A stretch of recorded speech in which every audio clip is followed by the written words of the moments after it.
And me and her, like, we weren't arguing, but you know what I mean? She was just like, you need to stop doing that. And then I tried to change the subject. I go, how is school going, boys? And my sons tell me, well, we didn't have school today, technically. I'm like, well, what's going on? He said, well, there was like a school shooting drill. I never heard of this. You know what this is? They have drills that they make kids do where they practice what to do if somebody comes to shoot up their school. I'd never heard that before. I was like, what the fuck? Then I had to tell my sons the truth. I didn't want to tell them this shit. Son, listen to me. Fuck that drill. If somebody comes to your school and wants to shoot it up, I'm just gonna be honest with you.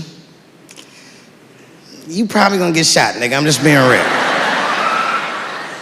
You got a famous dad. I talk a lot of shit. They gonna be gunning for you, little buddy. Just stay low and run in a zigzag pattern and don't try to save anybody, son. Do you understand me?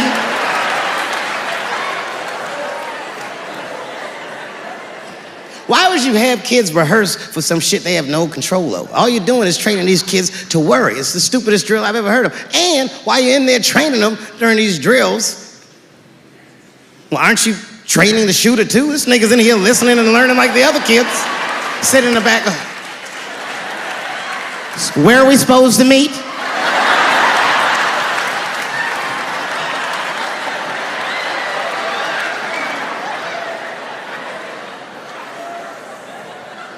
If you're a parent, this shit is terrifying. This shit is real scary. All the parents is looking at each other crazy because we know as parents that one of us is raising the shooter. Just don't know which one of us it is. All we know for sure is that if you're a white parent, the chances that it's you is exponentially higher than the rest of us. Shooting up school is a white kid's game. It's fucking crazy. You know, I hated school too. It never occurred to me. Kill everybody in school? It's fucking crazy. Just do what I did, nigga. Try some things. Have you skipped school, nigga? Skip school. Take a walk and meet some other kids. Fuck school, nigga. Try drugs. Have you tried drugs out, nigga? That might...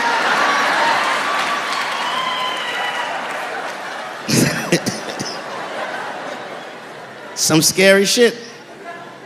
I've given this a lot of thought. I don't see any peaceful way to disarm America's whites.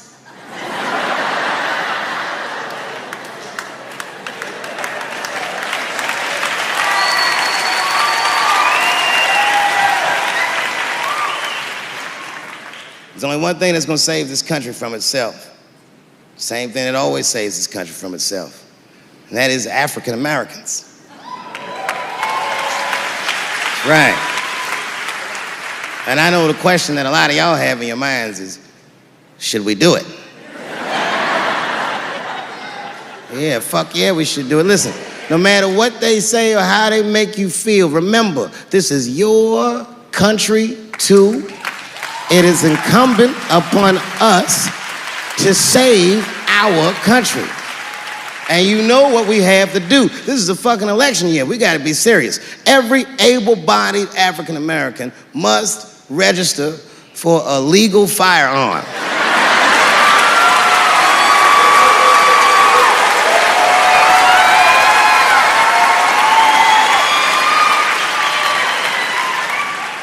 That's the only way they'll change the law.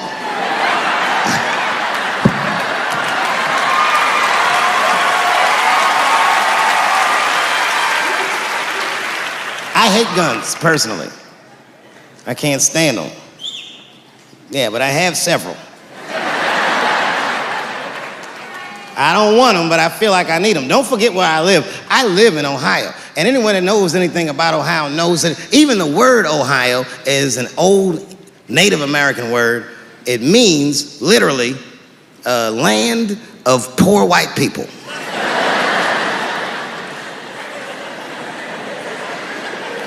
And I don't know what's going on down here, but in my experience, poor white people love, and I mean they fucking love, heroin. They can't seem to get enough of it. I didn't even know what I was looking at first. I was just driving like, why are all these white people so sleepy out here? These things.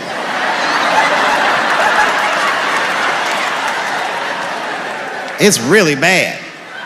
As a matter of fact, I was coming out of a nightclub the other night in Dayton, and I'd parked my car in the alley, and no one was out there. I didn't have no bodyguards or nothing. I was home. I figured everything was fine. And as soon as I opened my car door, all by myself, suddenly one of these heroin-addicted whites just pops out of a trash can. It scared the shit out of me. I screamed, "Ah!"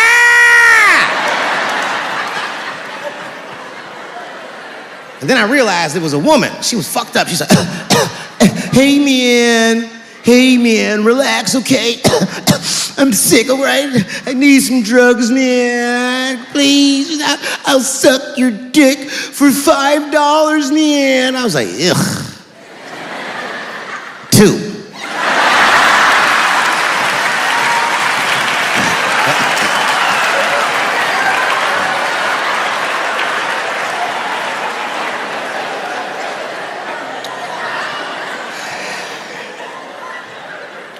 Obviously, I'm joking. This opioid crisis is a crisis. I see it every day. It's as bad as they say. It's ruining lives. It's destroying families. Sadly, you know what it reminds me of, seeing it? It reminds me of us. These white folks look exactly like us during the crack epidemic. You know, it's really crazy to see. And all this shit they talk about on the news about how divided the nation is, I don't believe it. I feel like nowadays we're getting a real good look at each other. It's wild because I even have insight into how the white community must have felt watching the black community go through the scourge of crack. Because I don't care either. Hang in there, whites. Just say no. What's so hard about that?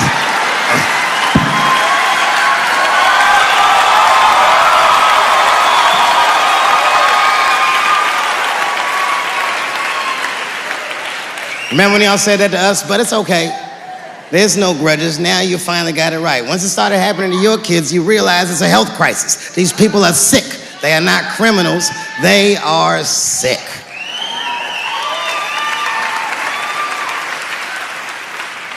Be that as it may, I'm armed to the teeth.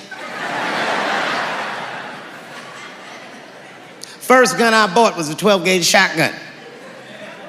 I didn't want the gun. Remember, though, I'd moved to a farm, and I was sitting there on the porch, and I see a white dude walking across my property, entitled, like he's supposed to be there. He had a rifle over his shoulder, too. Ain't that a bitch? I said, what the fuck is this guy doing on my property? I was mad as shit, but I was unarmed. So I ended up just waving to this motherfucker like a bitch. I was just like...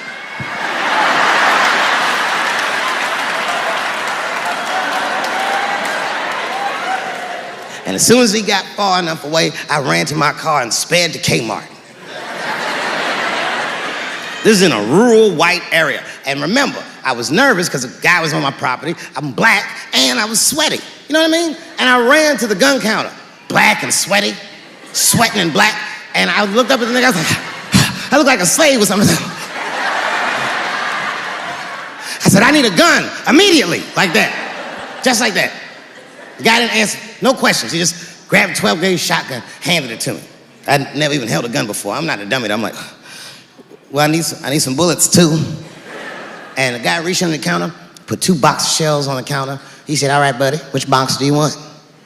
And I didn't know. One box had a picture of some ducks on it. The other box had a picture of some deer. I said, well, what's that box with them ducks? He said, oh, that there's birdshot. And then he goes just like this, I'm not exaggerating, he goes, that won't kill a man.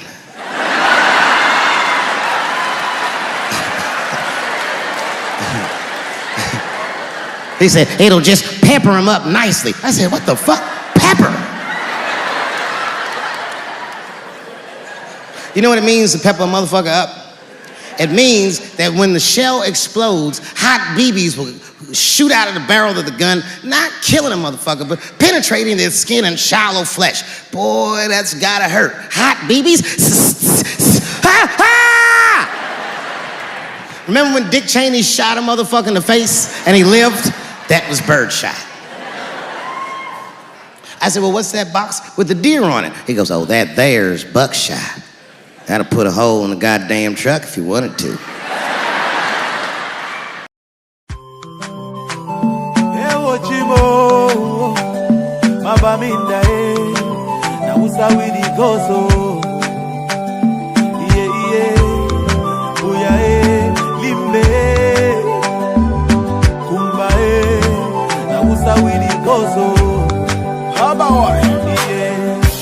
Something is killing me slowly, and I'm feeling so lonely.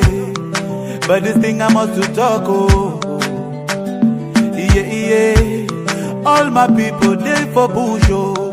And our children are they go for school, oh. But nobody fit to talk, oh. We get it plenty, so many things where we really want to complain to you. See these people where they kill us, not the people where they get for protect we, yeah. Our children they for prison, our leaders they for prison. Now they calling for dialogue. Now who and who go talk, oh.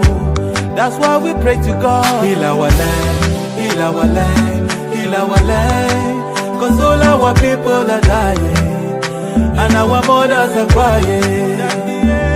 Heal our land, heal our land, heal our land. Cause all our children are dying, and our mothers are crying. Yeah. But I don't know what's up, oh, at all, oh. This war is bigger, and one man of it put a stop, oh. So make we put them all together, oh. I see plenty people don't die, and the house they went burn. I saw the people they so far. Everybody running helter skelter. The children they suffer. There is no food and shelter. Our children down the suffer, while the leaders living la vida loca. Yeah. So now we start with the go so Cameroon do. We get it plenty, so many things where we really want to complain to you.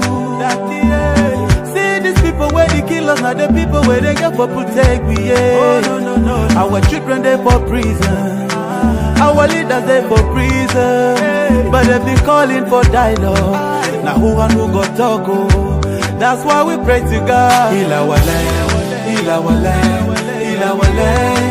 Cause all our people are dying, and our mothers are crying.